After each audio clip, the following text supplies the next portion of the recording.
Hey everyone, and welcome. I'm a lead researcher in animal biotechnology, and let me tell you, I am absolutely thrilled to share this explainer with you today. Imagine, just for a second, if a simple grazing sheep or a standard dairy cow could literally act as a living, breathing pharmaceutical factory, right? It sounds completely like science fiction, but honestly, this science is very real, and it is fundamentally reshaping how we feed and heal the world. All right, here's a quick look at our roadmap for today. We're going to cover the magic of biofarming, overcoming technical hurdles, the modern biotech farm, booming markets and investments, global regulatory frameworks, and finally, building public trust. Let's get right into it. Section 1. The magic of biofarming. So I want you to think of a cow's udder as the world's most advanced natural bioreactor. We've selectively bred domestic animals for thousands of years to produce massive volumes of milk. A single standard dairy cow yields around 10,000 liters of milk every single year. Well, through biofarming, we can engineer that one lactating cow to safely pump out tens of kilograms of life-saving therapeutic human proteins right into her milk. It is just an astoundingly efficient way to manufacture medicine. To put that into perspective, let's look at how this works step by step. We take a specific human gene, like the one for antithrombin, which is a super important blood clotting protein, and we insert it into a fertilized sheep zygote. As that zygote grows into an adult transgenic sheep, it actually carries the exact genetic instructions to make this human medicine. So, when the adult sheep starts lactating, she's naturally secreting the therapeutic protein directly into her milk. From there, we just purify it for human patients. Pretty amazing, right? Now, you might be wondering, hey, don't we already use simple bacteria and yeast to make things like human insulin? We do.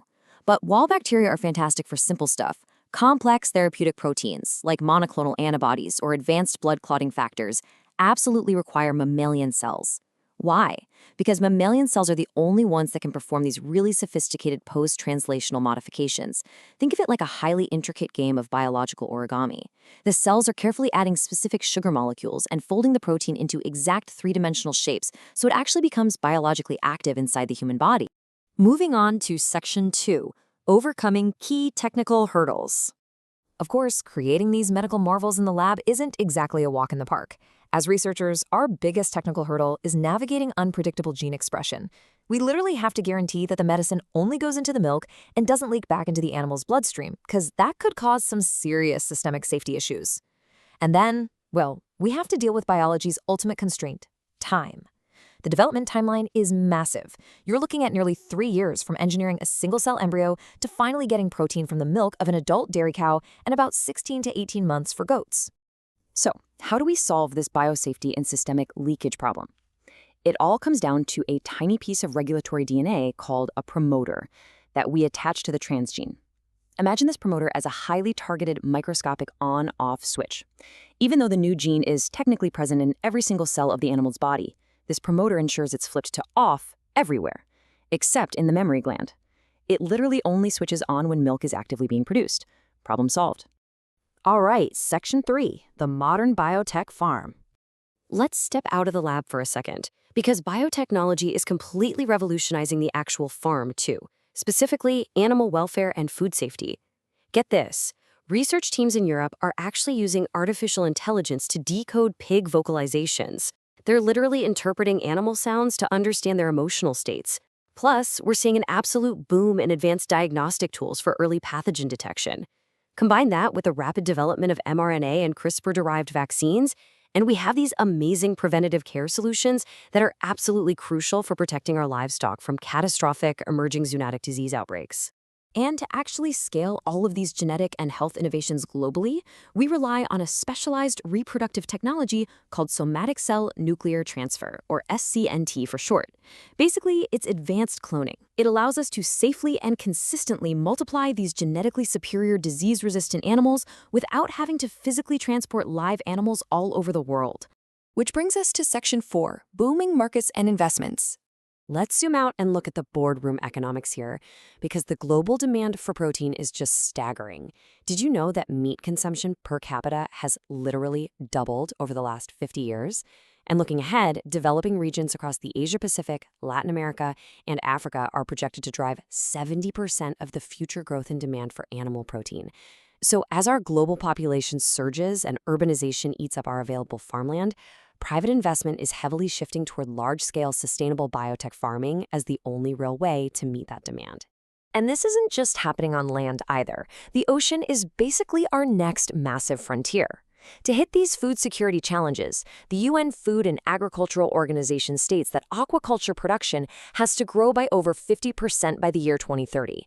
That is a massive jump, and it's exactly why we're seeing huge venture capital funds pouring money directly into genomic fish breeding, trying to create livestock that are more tolerant to shifting ocean climates and way more resistant to disease. At the exact same time, there's a total explosion happening in veterinary care. People treat their pets like family now, right? And on the flip side, intense livestock farming requires super rigorous health monitoring. This escalating global healthcare spending, like in Canada, where health expenditures recently hit 12.2% of their GDP, is fueling intense market dominance in advanced veterinary diagnostics. Honestly, if you've taken your dog or cat to a high-tech vet clinic lately, you are already participating in this rapidly expanding global biotech market. Now, on to Section 5, Global Regulatory Frameworks. As a lead researcher, I can tell you firsthand that the science is ready, but our biggest bottleneck is often navigating the fragmented rules. This is why risk-proportionate regulations are just vital for commercial success. When you compare different regions, the contrast is wild. In the Asia-Pacific market, places like Australia are legally classing simple CRISPR edits, where no foreign DNA is introduced as non-GMO. That creates a super fast path to commercialization.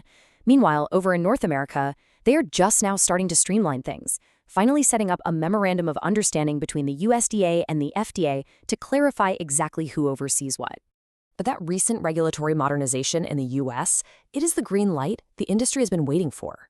By untangling the complex oversight between the USDA and the FDA, we're drastically reducing market uncertainty. In fact, experts are projecting this will spark a 12% increase in R&D funding, simply because venture capitalists feel way more secure navigating the rules to finally bring these gene-edited animals to the market. Finally, Section 6, Building Public Trust. Because at the end of the day, without public acceptance, literally none of this science matters. For gene-edited foods and biofarmed medicines to actually succeed in the market, the industry has to rigorously commit to these 3 steps. We've got to establish crystal-clear ethical research practices and CRISPR guidelines. We have to keep advocating for those modernized risk-proportionate approval pathways globally. And most importantly, we need transparent, highly engaging public awareness campaigns to show exactly how this biotechnology safely benefits both human health and animal welfare. I'm going to leave you with this final provocative thought. We literally have the biological tools right now to detect emerging zoonotic diseases early, to sustainably feed a booming global population, and to produce life-saving human medicines right out in our pastures. The science is absolutely ready. But the real question is, are our global regulations and our societies actually ready to build the trust needed to unleash it? Thank you so much for joining me on this explainer today. I really hope you found it as fascinating as I do.